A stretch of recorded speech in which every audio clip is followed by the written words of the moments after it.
وعن عمر قال رآني النبي صلى الله عليه وسلم وأنا أبول قائما فقال يا عمر لا تبل قائما فما بلت قائما بعد. رواه الترمذي وابن ماجه. قال الشيخ الإمام محي السنة رحمه الله قد صح عن حذيفة قال أتى النبي صلى الله عليه وسلم سباتة قوم فبال قائما متفق عليه قيل كان ذلك لعذر. الحمدللہ رب العالمین. یہ دوسری فصل کی آخری حدیث ہے آداب خلا. ابھی تیسری فصل بالکل پڑی ہوئی ہے. اس سے یہ سمجھیے گا کہ ہمارے یہاں طہارت کا مسئلہ کتنا اہم ہے. کب سے سن رہے ہیں آپ آداب خلا؟ لیکن ابھی جو کچھ آپ نے سنا ہے صرف دوسری فصل کی آخری حدیث پر آپ ہم پہنچے. ابھی تیسری فصل باقی ہے. یہ اور بات ہے کہ اب آپ جو کچھ سن چکے ہیں اس میں سے تو کچھ وہی آئے گا جو سن چکے ہیں ابھی آئے گا. جب کوئی حدیث آتی ہے تو کچھ نہ کچھ نئی چیز ہمارے سامنے آتی ہے. لوگ سمجھتے ہیں یہ تو وہی جو ہم سن چکا ہے. ایسا نہیں ہے. جب بھی سنیں گے آپ اور جب بھی پڑھیں گے آپ کو کوئی نئی چیز ضرور معلوم ہوگی.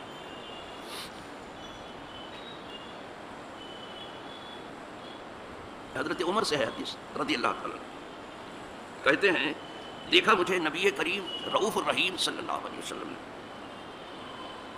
اس حال میں کہ میں کھڑے ہو کے پیشاب کر رہا تھا. اس حال میں مجھے حضور نے دیکھا.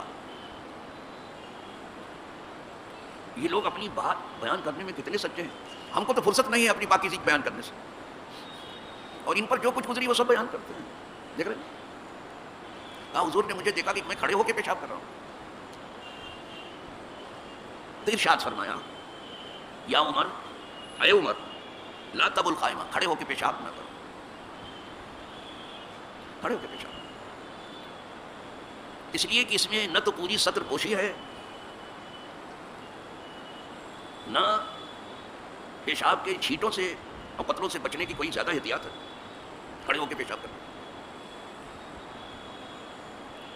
منع کرنا, کھڑے ہو کے پیشاب. مشرکین اس بات پر تانا دیتے تھے کہ نبی کو دیکھو یہ مردوں کو بھی اس طرح سے پیشاب کرنے کو بولتے ہیں جیسے عورتیں بیٹھ کے پیشاب کرتی ہیں. تو کیا عورتوں کو بیٹھ کے پیشاب کرنا عیب ہے؟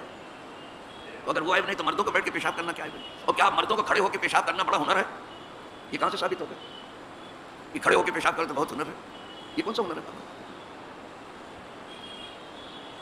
لیکن دنیا ہے یہ نہیں. اسی ضد میں مغرب نے پیشاب خانے ایسے بنائے ہیں کہ وہاں بیٹھنے کی جگہ ہی نہیں ہے. آپ کو لامحالہ وہاں کھڑے ہو کے ہی پیشاب کرنا پڑے گا. کوئی بیٹھنے کی جگہ نہیں, نہ کوئی پانی لینے کی جگہ. یہ اسی ضد میں بنا ہے کہ ہمارے یہاں بیٹھ کے تو کہا وہ کھڑے ہو کے کریں. ان کو تو اتنی ضد پڑی ہے, اور ہمارے یہاں کچھ نام نہاد لوگوں نے ان کی طرف اتنا جھکاؤ لے لیا ہے کہ سمجھتے ہیں اگر ان کے راستے پر چلے تو ایڈوانس ہو جائیں گے, آگے بڑھ جائیں گے. کیا آگے بڑھ گیا یہ؟ کیا آگے بڑھ گیا؟ کتنا آگے بڑھ گئے آپ؟ کتنا بڑھ گئے بتا دیجیے تو ذرا. اپنے سینے پر اپنے دل کی دھڑکنوں سے ذرا پوچھ لیجیے کتنا آگے بڑھے آپ. غلامی میں بھی کوئی آگے بڑھا ہے؟ ہاں, حضور کی غلامی میں ضرور لوگ آگے بڑھ گئے. اللہ کی بندگی میں ضرور لوگ آگے بڑھ گئے. تو ہمیں بس حضور کی غلامی بس اور اللہ کی بندگی بس, یہ آگے بڑھ گئے. یہ تو وہی بات ہوئی کہ سید الطائفہ حضرت جنید بغدادی رحمۃ اللہ علیہ سے کسی نے کہا آپ یہاں دین کا بیٹھ کے درس دے رہے ہیں, یہ آپ کو مبارک ہو, لیکن صحراؤں میں, وادیوں میں, کوہساروں میں یا کچھ بیٹھنے کی جگہوں پر کچھ لوگ بیٹھ کے ایسا کہہ رہے ہیں کہ ہم تو پہنچ گئے, ہم پہنچ گئے. وہ یہی کہتے ہیں. آپ نے فرمایا وہ سچ کہتے ہیں. تو اس کہنے والے کو بڑا تعجب ہوا کہ عام بھی اسی کی تعریف. ابھی تو صرف کہا صدقو, سچ کہا انہوں نے کہ ہم پہنچ گئے. مست لوگ ایسے نعرہ لگاتے ہیں نا کہ ہم پہنچ گئے, مستی میں سرور, ہم تو پہنچ گئے. کہا صدقو, سچ کہا انہوں نے. قد بلغوا, ضرور وہ پہنچ گئے. تو اور لگا دیا اس نے قد. تو اس کو اور تعجب ہوا, اسی کو مضبوط کرتے آپ چلے جا رہے ہیں. لیکن فرمایا ولکن الہینا, لیکن یہ پوچھو کہ کہاں پہنچ گئے. النار, آپ میں پہنچ گئے. ایسے تھوڑے پہنچ جاتا ہے کوئی پھٹے منہ پہ دعویٰ کرنے سے, ایسے خدا تک پہنچتا ہے. بہت کٹھن ہے ڈگر پنگٹ کی, ایسے نہیں پہنچتا. نعرہ مارنے سے محض نہیں پہنچے گا, نعرہ لگانے سے محض نہیں پہنچے گا کہ ہم پہنچ گئے. وہ جو جائز نعرے ہیں ضرور آپ لگاؤ. اللہ اکبر کے نعرے لگاتے ہو لگاؤ, یا رسول اللہ کے نعرے لگاتے ہو لگاتے ہو. ایسے جتنے اور بھی جائز جو نعرے ہیں لگاتے ہو لگاؤ. لیکن دیکھو کہ ہمیں کس دھارے میں بہنا ہے. محض نعرہ ہی لگاتے تھے. اس دھارے کو بھی دیکھ لو کہ کس دھارے میں ہم کو بہنا ہے,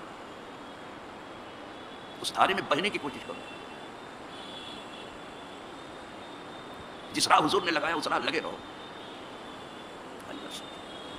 جس سمت جانے کو کہا چلے جاؤ, جدھر سے روکا رک جاؤ. دھارے کو بھی دیکھتے رہو. جائز نعرے میں کوئی حرج نہیں, لیکن پیپر کا نعرہ کہ ہم پہنچ گئے, ہم خدا رسیدہ ہیں, ہم اللہ والے, ایسا نہیں ہوتا نا. تو یہاں فاروق اعظم کو حضور نے روک دیا کہ کھڑے ہو کے پیشاب مت کرو, کھڑے ہو کے پیشاب مت. کہتے ہیں فما بلتو قائما, پھر اس کے بعد میں نے کبھی کھڑے ہو کے پیشاب نہیں کیا. سن رہے ہو, یہ ہے عمل, وہ ہے حکم, ایسا ہونا. اس کے بعد کبھی بھی میں نے کھڑے ہو کے پیشاب نہیں کیا. جس سے کیسرا کانپتے تھے وہ حکمراں, تم کس حکمراں کو دیکھ رہے ہو؟ کوئی ہے شان کا حکمراں؟ نہ ہوا ہے نہ ہوگا. کسرا کی بھی نخوتیں پاش کر دیا آپ نے, اور کیسا کبھی غرور اٹھا دیا اللہ کی مدد سے. وہ کہہ رہے ہیں پھر اس کے بعد میں نے کھڑے ہو کے تو پیشاب کیا ہی نہیں. یہ عمل ہے. لیکن یہاں تو کچھ لوگ سنتے ہیں, دروازے تک یاد رہتا نہیں, کیا کریں گے وہ, ایسے سننے کے لیے سن لیتے ہیں. یہ کہانی قصہ نہیں ہے, یہ آپ کا دین ہے. کسی پر جینا ہے اسی پر مرنا ہے, یہ دین ہے آپ کا. کہتے فما قلت قائما بعد, اس کے بعد میں نے کھڑے ہو کے کبھی پیشاب نہیں کیا. آگے اس کو ترمذی نے روایت کیا, ابن ماجہ نے, لیکن شیخ امام محی السنہ رحمہ اللہ نے اس کے اوپر, یعنی جنہوں نے یہ مشکات لکھا ہے, وہ کہہ رہے ہیں قد صح عن حذیفہ, صحیح حدیث ہے حضرت حذیفہ سے مروی ہے کہ اتى النبی صلی اللہ علیہ وسلم سباطۃ قوم, کہ حضور قوم جہاں کچرا ڈالتی ہے وہاں آئے. فبالا, تو وہاں پیشاب فرمایا, قائمن, کھڑے ہو کے پیشاب کیا. حضور نے خود جہاں فاروق اعظم کو منع کیا کہ اے عمر کھڑے ہو کے پیشاب نہ کرو, حضرت حذیفہ کہتے ہیں حضور خود ایسی جگہ پر تشریف لائے جہاں قوم کچرے ڈالتی تھی. ہمارے یہاں گھور اس کو کہتے ہیں, ہماری یو پی میں, یہاں خدا جانے یہاں شہر میں کہاں گھور ہوگا, اس لیے میں نے وہ ترجمہ کیا کہ آپ کی سمجھ میں آ جائے. کچرا ڈالنے وہاں حضور آئے اور کھڑے ہو کے آپ نے پیشاب کیا. اور یہ حدیث متفق علیہ بخاری میں بھی ہے اور مسلم میں بھی ہے, یہ جو ابھی بات والی حضور نے کھڑے ہو کے پیشاب. بلکہ یہی حدیث جو ہے امام اعظم کی دلیل ہے چوتھائی سر کے مسئلے پر. پڑھے لکھے لوگ سمجھتے ہیں. مسا کے بارے میں بھی امام شافعی کہتے ہیں ایک بال یا 3 بال کا مسا ہو گیا تو مسا ہو گیا. مسا کیا ہے؟ امرار الید المطلۃ بالماء, پانی سے جو بھیگا ہوا ہاتھ ہے وہ گزار دو سر کے اوپر سے. تو کہتے ہیں ایک بال یا 3 بال کا مسا ہوا تو بھی مسا ہو گیا. یہ امام شافعی. کچھ امام کہتے ہیں پورے سر کا مسا, لیکن ہمارے امام کہتے ہیں کہ چوتھائی کا بھی اگر کر دیا تو فرض ادا ہوگا. ویسے سنت کی ادائیگی کے لیے پورے سر کا ہی مسا کرنا ہے, پورے سر پر ہاتھ پھرانا ہے, لیکن اگر چوتھائی سر کا مسا کر لیا تو فرض ادا ہوا. 1 بال 2 بال سے نہیں ہوگا. اور یہاں امرار نہیں پایا جا رہا ہے تو ہاتھ رکھنے سے کئی بال سامنے آ جاتے ہیں. اگر ہاتھ گزارنا تو ذرا بھی گزارو گے تو پھر چوتھائی سر تو آ جائے گا.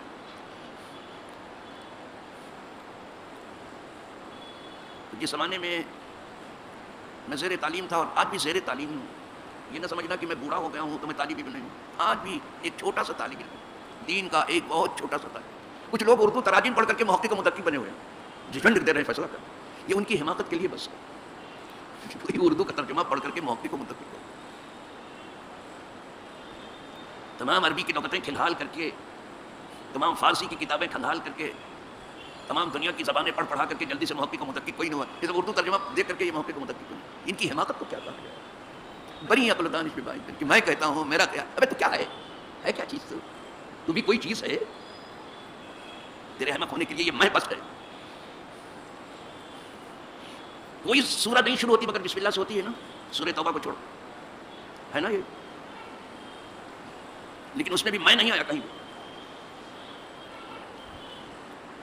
وہ انا سے شروع نہیں ہوئی, بلکہ الف سے بھی شروع نہیں ہوئی, بلکہ حمزہ سے شروع نہیں ہے. الف تو تنہائیوں بھی آتا ہی نہیں ہے. جب تک کوئی اور لفظ نہ ہو الف نہیں آ سکتا, کیونکہ الف ساکن ہوتا ہے اور ساکن تنہا نہیں آ سکتا. یہ علمی بات ہے, یعنی جو ہمارے عوام بھائی ہیں ان کے لیے, اور جو ہمارے طالب علم جانتے ہیں پہلے درجے کی بات ہے. اس کو ہمارے یہاں پہلے ہی اسے بتایا جاتا ہے. الف اکیلے آ ہی نہیں سکتا. یہ جو پڑھتے ہیں الف بے تے سے آگے سب غلط پڑھتے ہیں. الف بے تے سے آئی نہیں کہیں بھی, پوری دنیا میں الف بے تے سے نہیں. اور خالہ ماں اسی کو رٹاتی بیٹھانی, وہ کیا الف اکیلے آ ہی نہیں سکتا. بچے کی تو تعلیم بچپن ہی میں آپ نے خراب کر دی, خالہ ماں کے پاس بٹھا کر کے.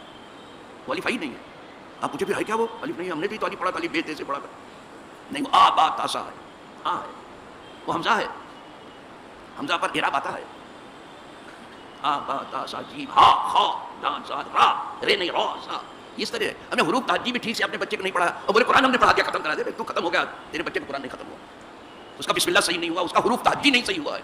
اور اسی لیے گمراہ فرقوں نے لوگوں کو گمراہ کرنا شروع کر دیا. دیکھا جب اتنے جاہل ہیں ان کو آپ آتا نہیں معلوم ہے تو جدھر جاؤ کہاں کو ان کو، چاہے محقق بن جاؤ چاہے مدرس بن جاؤ.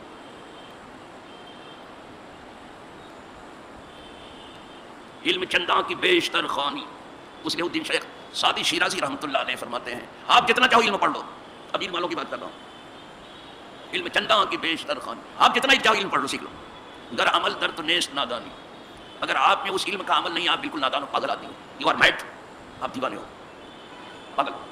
کیا فائدہ ہوا اس علم کو پڑھا تو آپ نے تو کچھ اس پر عمل تو کیا نہیں. گر عمل در تو نیست نادان، آگے اور سخت لکھ رہے ہیں، میں نہیں بول رہا ہوں، شادی صاحب بول رہے ہیں. وہی جو میں کہتا رہا، نہ محقق بود نہ دانش مند، چار پائے برو کتابیں چند، جس کے اوپر جو ہے بخاری یا مسلم ابن ماجہ ترمذی وغیرہ کتابیں لگا کے بیٹھنا، اس سے نہ کوئی محقق ہوگا نہ مدقق ہوگا. یہ ایسے ہی ہے کہ چار کتابوں کا بوجھ کسی گدھے کے اوپر لاد دیا جائے. چار پائے برو کتابیں، یہ چوپایا جانور ہے، اس کے اوپر چار کتابوں کا بوجھ لگا ہوا، کچھ کرتا تو ہے نہیں، عمل تو کچھ نہیں کر رہا ہے. آگے اور سخت لکھ رہے ہیں، اب میں کیا کروں گی. آتے ہی مغزرات علم و خبر، اس چوپائے کو کیا معلوم کہ برو ہے سمجھتے یاد دفتر کہ میرے اوپر لکڑی کا بوجھ لگا ہے کہ کتاب کو، آپ کے اوپر صرف کتاب کا بوجھ ہے، کتاب کا بوجھ لگتا. دیکھ رہے ہو جو جس کو دیکھتا ہوں ایک لائبریری لے کے بیٹھا ہے، میرے پیچھے ہے کوئی لائبریری؟ نو. اور یہ کوئی عیب نہیں، لائبریری لے کے بیٹھو آپ، لیکن اس پر آپ عمل کرو، بتانے کے لیے کہ میں بھی کچھ ہوں، ہم بھی کچھ ہیں. ایسا یہ کتاب میرے سامنے رکھی ہے، کوئی لائبریری نہیں. ویسے میرا حجرہ جو ہے میرے لائبریری ایک طالب علم کے لائق ہوتی ہے، میرے حجرے میں ہے لائبریری، لیکن میں وہاں بیٹھ کے نہیں درس دے رہا ہوں، ایسے بیٹھ کے ہمیشہ.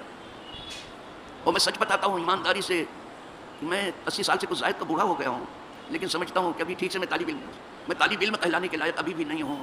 لوگ جانے کب بہت پہلے جو ہے محقق و مدقق ہو گئے. اگر صرف ان سے بسم اللہ الرحمن الرحیم کی کہا ترکیب نہ بھی کر دو، ان کے دادا سے نہیں ہو سکے گا، ان کے پرکھوں سے نہیں ہو سکے گا، ان کے بابوں سے نہیں ہو سکے گا، جس کو وہ بابا بنا کے بیٹھے ہیں. کہتے ہیں اس چوپائے کو کیا معلوم کہ میرے اوپر لکڑی کا بوجھ لگا ہوا ہے کہ کتاب کا. عمل کرو بیچارے، عمل کرو.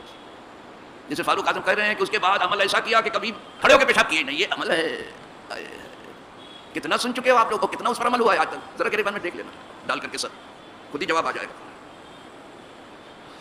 تو یہ حدیث جو ہے کہ خود حضور صلی اللہ علیہ وسلم جہاں قوم کچرا ڈالتی تھی وہاں تشریف لائے، وہاں پیشاب فرمایا کھڑے ہو کر، عمر کو منع کر. اور اس کو امام بخاری امام مسلم دونوں بیان کر رہے ہیں، یعنی صحیحین کی روایت ہے. یہی امام اعظم کی دلیل ہے. یادا صبات قوم فقالا وتوضا ومسح على رب ناصیتہ، آپ نے پیشاب فرمایا اپنے چوتھائی سر کا مسح کیا. یہاں وہ رب ناصیتہ آیا نہیں، الگ ہے، صرف یہ ہے کہ حضور نے پیشاب فرمایا، یہاں یہ اتنا ہی ہے. لیکن امام اعظم آگے کہتے ہیں کہ وہیں حضور نے چوتھائی سر کا مسح کیا، وضو پیشاب فرمایا پھر وضو کیا. آپ کی عادت کریمہ تھی، کبھی پیشاب کرتے اس کے بعد وضو کرتے تھے، تو چوتھائی سر کا مسح. تو اب کوئی کہہ سکتا ہے کہ فاروق کو منع کر دیا کہ فاروق کھڑے ہو کے پیشاب، خود حضور ہی کر رہے ہیں، اور نہ جاننے والا کیا کرے گا. تو یہ خود ہی کہہ رہے ہیں قیل کان ذلک لعذر، اس میں کہہ دیا گیا ہے کہ یہ حضور نے جو کھڑے ہو کے پیشاب فرمایا ہے یہ عذر کی وجہ سے، وہاں بیٹھنے کی جگہ تھی ہی نہیں. تو کیا کریں گے، جہاں آپ نے پیشاب فرمایا وہاں بیٹھنے کی جگہ تھی ہی نہیں. تو آج بھی آپ کہیں ایسی جگہ پہ پہنچ جاؤ جہاں بیٹھ کے پیشاب کرنے کی جگہ ہو ہی نہیں، کھڑے ہو کے کر سکتے ہیں آپ. یہ بیان جواز کے لیے، یہ عذر کی وجہ سے. یا یہ کہ آپ ایسی جگہ پہ پہنچ گئے ہیں جہاں بیٹھنے کی جگہ تو ہے کہ بیٹھ کے بھی کر سکتے ہیں، لیکن آپ کا پاؤں بیٹھنے ہی نہیں دیتا آپ کو، اس لیے آپ لوگ کرسی پر نماز پڑھ رہے ہیں، بیٹھ ہی نہیں سکتے، کبرسینی کی وجہ سے، بڑھاپے کی وجہ سے. یہ لوگ کیوں؟ اس لیے کہ پاؤں بیٹھنے ہی نہیں دیتا. میں خود زیادہ دیر زمین پہ صرف نمازی میں بیٹھتا ہوں، بقیہ دیکھے ممبر پہ بیٹھا ہوں، بیٹھ ہی نہیں سکتا، تو کیا کرے گا. کلوا تو عذر کی وجہ سے ہو وہ الگ بات ہے. تو ہمارے یہاں اس کا بھی رات عذر کی وجہ سے ہو تو آپ کھڑے ہو کے بھی کر سکتے ہیں، بیٹھنے کی جگہ نہ ہو یا آپ بیٹھ ہی نہ سکتے ہو تو کیا کریں گے، پیشاب نہیں کریں گے کیا. تو کرو. لیکن آپ صحت مند ہیں، بیٹھ سکتے ہیں تو پھر بیٹھ ہی کرو، کھڑے ہو کے ہرگز نہ کرو. بس اس لیے کہ پیشاب میں گندگی بہت ہے. پیشاب جو ہے یہ مادہ منویہ سے بھی زیادہ خلیص ہے. یہاں ایک جو ہے دینی گفتگو تھوڑا سا اور کر دیں، بڑھا دیں اس کو ہم. حضرت امام اعظم ابو حنیفہ رحمۃ اللہ علیہ کے بارے میں دشمنوں نے ان کے زمانے میں بھی جانے کیا کیا پروپیگنڈا کیا. اچھوں کے خلاف لوگ پروپیگنڈا کرتے رہتے ہیں تاکہ لوگ اچھوں سے قریب نہ ہو سکیں. یہ ہمیشہ ہوا. تو ذرا آپ بھی تھوڑا سا دیکھ لینا، اس کے پاس جانے ہی نہیں دیتے، اچھوں کے پاس نہیں جانے دیتے، اس کے پاس کسی کو ملنے نہیں دیتے لوگ. یہ ہر زمانے میں ہوا. یہ دنیا اچھوں کے پہلے سے دشمن ہے. نہیں جانے دیتے. بروں کے پاس میلے لگے ہوتے ہیں امام اعظم کے بارے میں. اور شکایت کہاں جا کے کی لوگوں نے؟ حضرت امام باقر رضی اللہ تعالیٰ ہائے ہائے. امام زین العابدین سید الساجدین کی خدمت میں جا کے شکایت کی کہ یہ تو امام ابو حنیفہ ایسے ہیں کہ اپنے قیاس سے مسئلہ بیان کرتے ہیں. وہاں جا کے شکایت کی.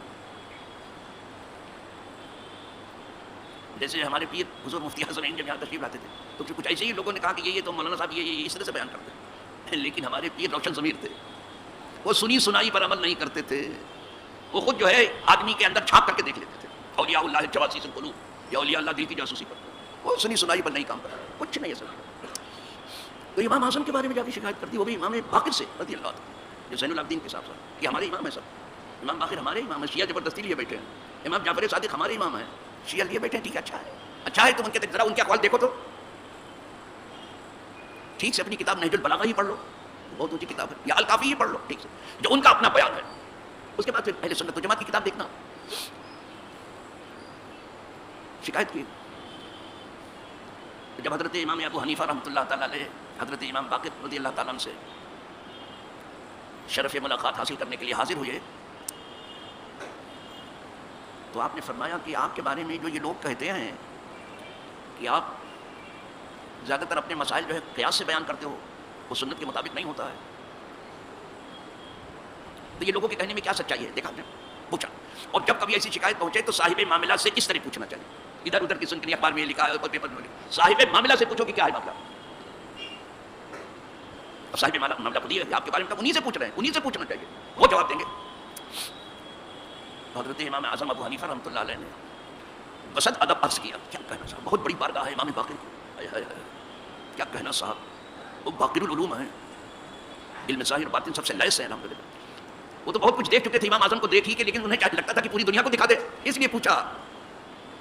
فرمایا تو لوگ ایسا کہتے ہیں. امام اعظم نے بسط ادب عرض کیا کہ نہیں, ایسی کوئی بات نہیں, ایسی کوئی بات ہرگز نہیں ہے. میں قیاس سے مسئلہ نہیں بیان کرتا. قیاس کا تو چوتھا نمبر ہے. پہلے کتاب اللہ میں دیکھا جاتا ہے, پھر سنت رسول اللہ میں دیکھا جاتا ہے, پھر اجماع امت میں دیکھا جاتا ہے, اور پھر جا کے واصل رابع القیاس. یہ چوتھی اصل جو ہے ہمارے, وہ بھی قیاس مجتہد. گھوڑے گدھے کا قیاس نہیں, یہ گھوڑے گدھے نکل پڑے ہیں صاحب بے پر. قیاس مجتہد ہے, مرتبہ اجتہاد کا فائز ہو. واصل رابع القیاس. فرمایا کہ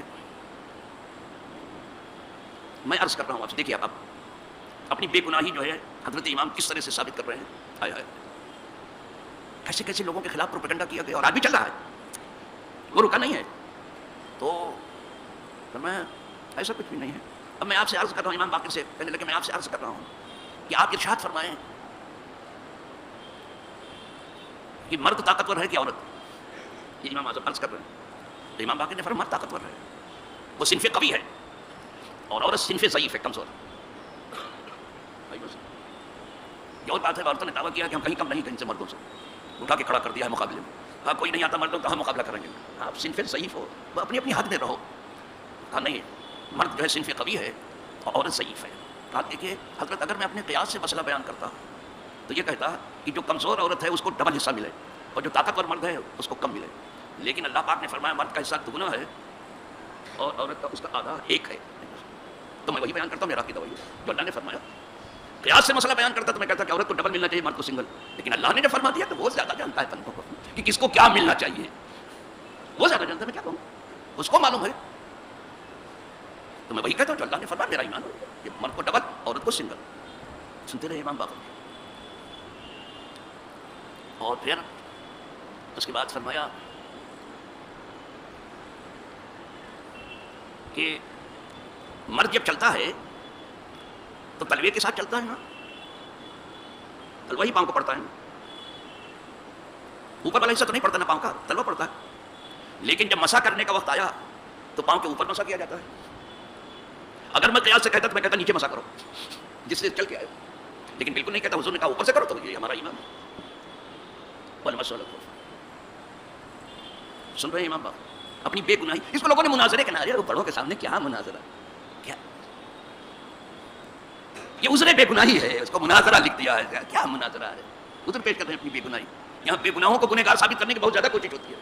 اور جو گنہگار ہیں ان کو پاکیزہ ثابت کرنے کے ستھرا کہ ابھی گنگا اسنان کر کے آئے ہیں، ابھی کوثر و سلسبیل میں ان کو نہلایا گیا. جتنے گندے ہیں سب کے بارے میں زیادہ تر یہی ہے، الا ماشاء اللہ.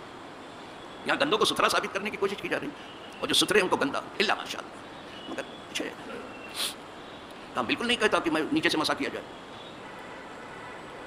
میں وہی کہتا ہوں جو حضور نے فرمایا کو پنجے کے اوپر 3 چھوٹی انگلیوں کا اس کا مسا چلتا ہے، اوپر ہی سے مسا.